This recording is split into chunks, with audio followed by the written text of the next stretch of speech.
Hello everyone. Last class में हमने discuss करा था काइनेटिक एनर्जी की इक्वेशन को, जिसको हमने डिराइव करके दिखाया था। प्लस हमने पोटेंशियल एनर्जी का एक आइडिया दिया था, प्लस एक एग्जांपल दिया था जिससे कि आपको पोटेंशियल एनर्जी क्या होती है वो समझ आ जाए। आज हम पोटेंशियल एनर्जी की जो इक्वेशन रहती है उसको डिराइव करेंगे। सबसे पहले ये समझिए, जब भी किसी ऑब्जेक्ट को एक हाइट देकर ऊपर की तरफ उठा दिया जाता है, मान लीजिए ये इसकी पिछली पोजीशन थी और ये इसकी अब नई पोजीशन है, यानी कि इस ऑब्जेक्ट को हमने एक हाइट देते हुए या इस पोजीशन तक जब हमने इसको पहुंचा दिया तो क्या होगा कि इस हाइट को गेन करने के बाद इस ऑब्जेक्ट की जो है वो एनर्जी इंक्रीज करेगी। एनर्जी इंक्रीज क्यों करेगी? क्योंकि work is done on it against gravity while it is being raised. क्योंकि इस ऑब्जेक्ट के ऊपर इस हाइट तक इसको लाने के लिए एक वर्क डन करा गया है और वो वर्क डन अगेंस्ट ग्रेविटी करा गया है, इसलिए इसकी एनर्जी इंक्रीज होगी। और इस तरह के ऑब्जेक्ट में जिनको रेस करके एक हाइट पर पहुंचा दिया जाता है और जो एनर्जी स्टोर इस टाइम पे इन ऑब्जेक्ट के अंदर होती है, उस एनर्जी को हम ग्रेविटेशनल पोटेंशियल एनर्जी कहते हैं। ग्रेविटेशनल पोटेंशियल एनर्जी क्या होती है? It is defined as the work done in raising it from the ground to that point against gravity। यानी कि आपकी ग्रेविटेशनल पोटेंशियल एनर्जी वो वर्क डन होता है जो उस ऑब्जेक्ट के ऊपर किया जाता है। किस लिए किया जाता है? ताकि उसे ग्राउंड से उस पॉइंट तक पहुंचा दिया जा सके अगेंस्ट ग्रेविटी। उसी एनर्जी को कहते हैं ग्रेविटेशनल पोटेंशियल एनर्जी, जो उस वक्त उस ऑब्जेक्ट के अंदर उस हाइट पर स्टोर रहती है। ग्रेविटेशनल क्यों बोला गया है? क्योंकि जो एनर्जी इसके अंदर स्टोर हो रही है वो हमने इसके अंदर स्टोर कब कराई है? जब हमने इसको ऊपर की तरफ डिस्प्लेस कराया, यानी कि इसको इस हाइट तक पहुंचाया है अगेंस्ट ग्रेविटी। इसलिए इसने जो एनर्जी इस टाइम पर स्टोर करी है उसे हमने ग्रेविटेशनल पोटेंशियल एनर्जी नाम दिया है। अब हम डिराइव करेंगे पोटेंशियल एनर्जी यानी कि ग्रेविटेशनल पोटेंशियल एनर्जी की इक्वेशन को। अब हम डिराइव करेंगे पोटेंशियल एनर्जी की इक्वेशन को। उसको डिराइव करने के लिए हमने एक ऑब्जेक्ट को कंसिडर किया है जिसका मास m माना है।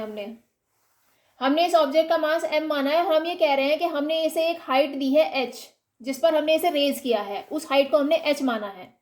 अब आगे बोल रहा है the minimum force required to raise the object is equal to the weight of the object. यानी कि जितना इस ऑब्जेक्ट का वजन होगा उतनी ही फोर्स हमें इसे देनी पड़ेगी इसको इस हाइट तक पहुंचाने के लिए। जो फोर्स हम इस पर लगाएंगे वो इसी के वेट के इक्वल होगी। और हमें पता है आपका ये वेट किसके इक्वल होता है? Mass into acceleration due to gravity. We have read about this in the chapter gravitation, you must have read about this. तो from here we will get the force, the minimum force जो हम उस पर लगाएंगे उसको इस height तक race करने के लिए। हम मान रहे हैं कि the object gains energy equal to the work done on it. और जो एनर्जी इस ऑब्जेक्ट ने गेन करी वो किसके इक्वल है? जितना वर्क डन हमने उसको उस हाइट तक रेस करने के लिए किया है, उस वर्क डन को हमने इससे डिनोट करा है। अब हमें पता है वर्क डन किसके इक्वल होता है? Force into displacement. Force we will put this value here and for displacement we have considered height h। So work done will become equal to mgh।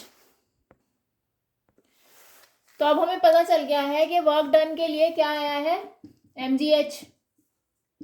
Therefore जो वर्क डन उसका आया है वो mgh के equal आया, इसलिए हम कह सकते हैं कि जो एनर्जी ऑब्जेक्ट ने गेन करी होगी वो भी इसी के इक्वल होगी। क्योंकि मैंने आपको शुरू में ही बताया था कि जो एनर्जी वो ऑब्जेक्ट एक्वायर करेगा उस हाइट पे वो उस वर्क डन के इक्वल होगी जो उसको उस हाइट तक लाने के लिए उस पर करा गया होगा। Therefore energy gained by the object is also equal to mgh।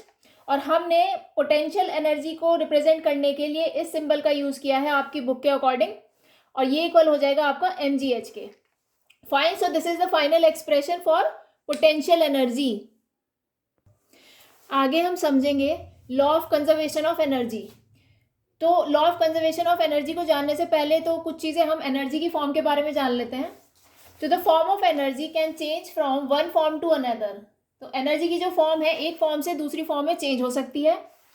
Whenever energy get transformed, यानी कि जब वो एक फॉर्म से दूसरी फॉर्म में ट्रांसफॉर्म होती है तो जो टोटल एनर्जी रिमेन्स अनचेंज्ड। तो जो टोटल एनर्जी होती है उस ट्रांसफॉर्मेशन के दौरान वो अनचेंज्ड रहती है, चेंज नहीं होती है। अब हम कहेंगे कि ये लॉ क्या कहता है। According to law energy can only be converted from one form to another इस लॉ के मुताबिक जो हमारी एनर्जी है वो एक फॉर्म से दूसरी फॉर्म में कन्वर्ट हो सकती है, लेकिन वो कभी भी ना तो क्रिएट करी जा सकती है ना वो डिस्ट्रॉय करी जा सकती है। ठीक है, it can only be converted from one form to another, it can neither be created nor be destroyed. तो ना तो क्रिएट करी जा सकती है ना डिस्ट्रॉय करी जा सकती है, सिर्फ क्या किया जा सकता है, एक फॉर्म से दूसरी फॉर्म में कन्वर्ट किया जा सकता है एनर्जी को। तो जो टोटल एनर्जी जो रहती है वो बिफोर और आफ्टर द कन्वर्जन यानी कि आफ्टर ट्रांसफॉर्मेशन वो दोनों टाइम में सेम रहती है। ट्रांसफॉर्मेशन से पहले और ट्रांसफॉर्मेशन के बाद कोई चेंज नहीं होता एनर्जी की फॉर्म में। तो वही इसमें बोला गया है, टोटल एनर्जी जो रहती है आपकी बिफोर और आफ्टर द ट्रांसफॉर्मेशन वो सेम ही रहती है। सो हम law of conservation of energy को एक एग्जांपल के थ्रू समझेंगे। तो हम एक ऑब्जेक्ट कंसिडर कर रहे हैं जिसका मास हम मान रहे हैं कि m है। हम इस ऑब्जेक्ट को क्या करेंगे, हम इसको फ्री फॉल कंडीशन में यानी कि इसको ऊपर से नीचे की तरफ इसको गिराएंगे और कि एक हाइट h से गिराएंगे हम इसको ग्राउंड की तरफ। तो एट द स्टार्टिंग जब ये अपनी पोजीशन पर है तो इसकी जो पोटेंशियल एनर्जी जो इसने स्टोर करी हुई है वो किसके इक्वल है, mgh के, अभी डिराइव करवाया था पिछले एक्सप्रेशन में। और इस पोजीशन पर इसकी काइनेटिक एनर्जी, क्योंकि इस पोजीशन पे ये रेस्ट पोजीशन पे है, ये मोशन में नहीं है, तो काइनेटिक एनर्जी तो मोशन की वजह से होती है, और क्योंकि इस वक्त रेस्ट पे है तो इसकी काइनेटिक एनर्जी जीरो हो जाएगी। काइनेटिक एनर्जी जीरो इसलिए है क्योंकि इस टाइम इस ऑब्जेक्ट के पास कोई वेलोसिटी नहीं है। ठीक है, तो टोटल एनर्जी जो कि हमारी होती है potential energy plus kinetic energy, तो इस पोजीशन के लिए कितनी हो जाएगी, सिर्फ पोटेंशियल एनर्जी के इक्वल यानी कि mgh के इक्वल।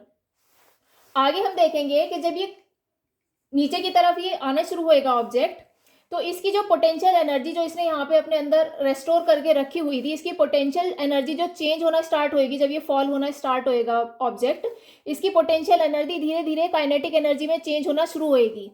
और अब हम मान लेते हैं कि जब ये ऑब्जेक्ट नीचे की तरफ आ रहा था तो इसकी कोई वेलोसिटी v मान लेते हैं, और अगर इस टाइम इसकी वेलोसिटी v है तो हमारी जो काइनेटिक एनर्जी में जो चेंज हो रही है, तो काइनेटिक एनर्जी क्या हो जाएगी उस ऑब्जेक्ट की, हाफ mv²। जब ये ऑब्जेक्ट और नीचे की तरफ जाएगा धीरे धीरे, या इसकी स्पीड से जितनी इसने मेंटेन करी है धीरे धीरे जब जाएगा ये नीचे की तरफ तो इसकी स्पीड बढ़ती चली जाएगी। तो उस टाइम पे इसकी पोटेंशियल एनर्जी डिक्रीज होती जाएगी, और जैसे जैसे ये नीचे की तरफ जाएगा इसकी काइनेटिक एनर्जी बढ़ती चली जाएगी। आगे जब ये ऑब्जेक्ट ग्राउंड की तरफ आ जाएगा यानी कि हाइट मान लीजिए इसकी जीरो ही हो जाएगी एकदम, तो उस टाइम पे जब इसकी हाइट जीरो हो जाएगी तो इसकी जो वेलोसिटी थी वो हाईएस्ट हो जाएगी। जब वेलोसिटी इसकी हाईएस्ट हो जाएगी तो यानी कि जो आपकी काइनेटिक एनर्जी है वो लार्जेस्ट हो जाएगी उस टाइम पर। काइनेटिक एनर्जी लार्जेस्ट हो जाएगी उस टाइम पर, तो पोटेंशियल एनर्जी अपने आप लीस्ट होगी उस वक्त, क्योंकि वो डिक्रीज कर रही थी और काइनेटिक एनर्जी इंक्रीज कर रही थी। लेकिन सम ऑफ पोटेंशियल एनर्जी और kinetic energy of the object would be the same at all points. इस केस में हमने देखो मिला कि सम ऑफ आपका पोटेंशियल एनर्जी और काइनेटिक एनर्जी वो आपका सेम रहेगा एट ऑल पॉइंट्स, क्योंकि जितना पोटेंशियल एनर्जी में डिक्रीज हो रहा है उतना ही काइनेटिक एनर्जी में आपका इंक्रीज हो रहा है। यानी कि हम कह सकते हैं कि sum of potential energy and kinetic energy will remain constant at all points during the free fall of this object. तो हमने इस फ्री फॉल कंडीशन में क्या देखा कि ड्यूरिंग द फ्री फॉल जितना पोटेंशियल एनर्जी आपका डिक्रीज कर रही थी किसी भी पॉइंट पर उस पाथ पर, जब वो ऑब्जेक्ट नीचे की तरफ आ रहा था, तो जितना डिक्रीज पोटेंशियल एनर्जी में हो रहा था उतना ही इंक्रीज हो रहा था आपकी काइनेटिक एनर्जी में। So the decrease in potential energy during the fall is equal to the increase in the kinetic energy during the fall. तो यहाँ पे हमने क्या देखा, there is thus a continual transformation of potential energy into kinetic energy. So इस free fall के दौरान एक कंटिन्यूअस ट्रांसफॉर्मेशन हो रहा था आपकी पोटेंशियल एनर्जी का आपकी काइनेटिक एनर्जी के अंदर, और यही आपका law of conservation of energy को सेटिस्फाई करता है। वही देखिए आप दोबारा से क्या कहता है आपका law of conservation of energy, कि एनर्जी एक फॉर्म से दूसरी फॉर्म में कन्वर्ट हो रही है, जो कि हो रही है आपकी पोटेंशियल एनर्जी आपकी काइनेटिक एनर्जी में कन्वर्ट हो रही है, लेकिन एनर्जी आपकी डिस्ट्रॉय नहीं हो रही है, ये सिर्फ कन्वर्ट हो रही है एक फॉर्म से दूसरी फॉर्म में। तो यही आपका लॉ ऑफ कंजर्वेशन का एक एग्जाम्पल था जिसकी मदद से मैंने आपको ये लॉ सेटिस्फाई करके बताया है। और इस केस में हमने एयर रेजिस्टेंस को इग्नोर किया है क्योंकि हमने ये केस फ्री फॉल का कंसिडर किया है। और फ्री फॉल कब होता है, जब आपका ऑब्जेक्ट सिर्फ ग्रेविटेशनल फोर्स के अंडर में नीचे की तरफ गिरता है, तब उसको फ्री फॉल कंडीशन कहते हैं। तो ये केस अपने आप में ये बता रहा है कि जो कोई और फोर्स यानी कि जो एयर रेजिस्टेंस या कोई और फोर्स उस ऑब्जेक्ट पे उस वक्त काम नहीं कर रही है। सो इस क्लास के लिए आज इतना ही। नेक्स्ट क्लास में हम पावर के बारे में डिस्कस करेंगे। Thank you.